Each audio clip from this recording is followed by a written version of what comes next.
Hello guys, welcome back again. Ito po si Kabergada.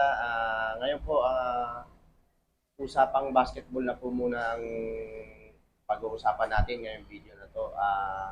Ngayon, kumpirmado na po na nakuha na nga po ng LA Lakers po ang anak ni LeBron James na si Bronny James.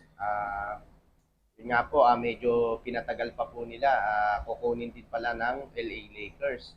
So, ngayon po, bago po lahat, dito po muna tayo dumako sa luma na alam nyo po ba na may nakagawa na rin po nito dito sa atin sa Pilipinas, sa PBA po. Ang nakagawa po niyan na history po na father and son po ay walang iba kundi ang mag-amang Robert Jaworski at Dudut Jaworski. Sila po ang kauna-una nakagawa po niyan dito sa Pilipinas, sa PBA po, sa team po ng Hinebra. Yan.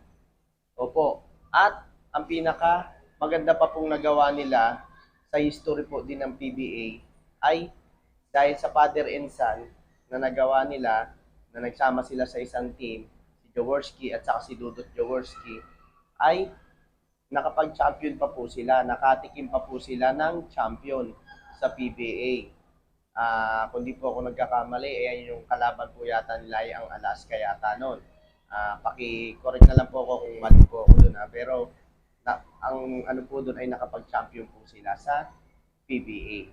Yan, mag-ama na yan. And then, meron pa po, meron pa po isang nakagawa niya na parehas din po na team sa NPBL naman po, walang iba kundi si ang mag-amang father and son ni Marlo Aquino and Matt Aquino. Yan.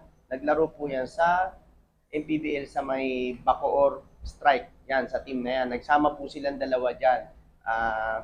Yang si Marlo Aquino at Matt Aquino. Ngayon po, dito naman po sa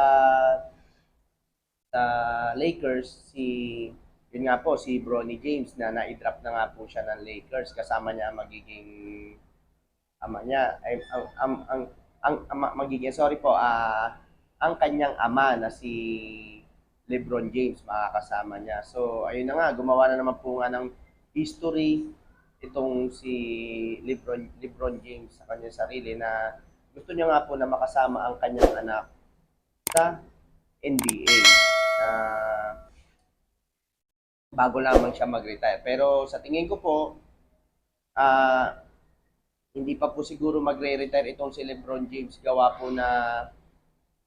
po, para sa akin po, ay naiisip ko po, ay gagawa po siya uli ng another history na kasama niya ang anak niya, na walang iba kundi ang mag-champion. Yun ay kung pong magagawa po ni LeBron James at ng kanyang anak sa team ng LA Lakers na mag-champion sila. Kaya alam ko na marami pong nag-aabang na mga nanonood na mahilig sa basketball, lalo-lalo na pagdating po sa NBA.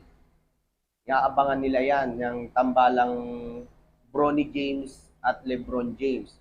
Yan. Pero wag niyo po kakalimutan na meron po nakagawa na rin po dito sa atin yan, sa Pilipinas.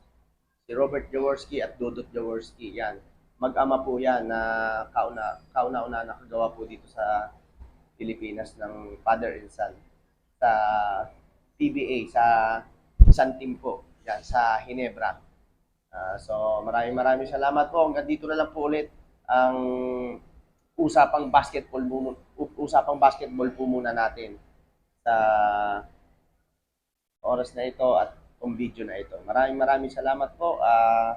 Shout out po sa lahat dyan. Thank you so much po.